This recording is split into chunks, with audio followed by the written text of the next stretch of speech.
ആവേശത്തിന് ചാടിക്കറി നടക്കാന്നും പറഞ്ഞുപോയി. പുല്ല് വേണ്ടായിരുന്നു. അവസാനം വെള്ളം കണ്ടു. വാട്ടർ മെട്രോയിൽ ഒരു ജാഥയ്ക്കുള്ള ആൾക്കാരുണ്ട്. അത് കണ്ടപ്പോൾ ഞാൻ തീരുമാനിച്ചു നമുക്ക് സാധാരണക്കാരൻ്റെ വാഹനം യൂസ് ചെയ്യാം.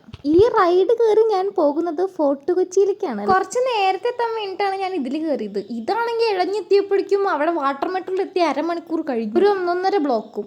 ഇതെല്ലാം എൻ്റെ തലയ്ക്കൊക്കെ തുതിച്ച് ബുദ്ധിയായി പോയത് കൊണ്ട് ഒന്നും പറയാനില്ല, അനുഭവിക്കാം. ബസ്സിലുള്ള യാത്ര ആദ്യമായിട്ടായതിനാൽ ഇത് കണ്ടപ്പോൾ ഞാൻ കരുതി ഫോർട്ട് കൊച്ചി ആയി. ആദ്യം കയറിയ ബസ്സിന് എന്തോ തകരാറ് മൂലം രണ്ടാമത് കണ്ട സ്പെയർ ബസ്സിലേക്ക് ഞങ്ങളെ അവർ മാറ്റി. ഇതിൽ പൊക്കോളാൻ പറഞ്ഞ് ടാറ്റയും തന്നു പറഞ്ഞു വിട്ടു. ബായ്. പൂർവ്വപിതാക്കന്മാരുടെ പ്രാർത്ഥന മൂലം ഫോർട്ട് കൊച്ചിയിലെത്തി. ഞങ്ങൾ കാലെടുത്ത് വെച്ചതും അവിടുത്തെ ഒടുക്കത്തെ കടലിന് അപ്പം തന്നെ മഴ പെയ്യണം. ഇല്ല, പരീക്ഷണങ്ങളിൽ ഞങ്ങൾ പതറില്ല. നടന്നു പട്ടിയായിട്ടും ഇതുവരെ ഒരു ലൊക്കേഷൻ പോലും കണ്ടുപിടിച്ചിട്ടില്ല ഞങ്ങൾ. ലൊക്കേഷൻ കണ്ടുപിടിച്ചില്ലെങ്കിൽ എന്താ, വിശന്നാൽ നിങ്ങൾ നിങ്ങളില്ലാതായി മാറും. അതുകൊണ്ട് എടുക്കൂ ഒരു ചോളം.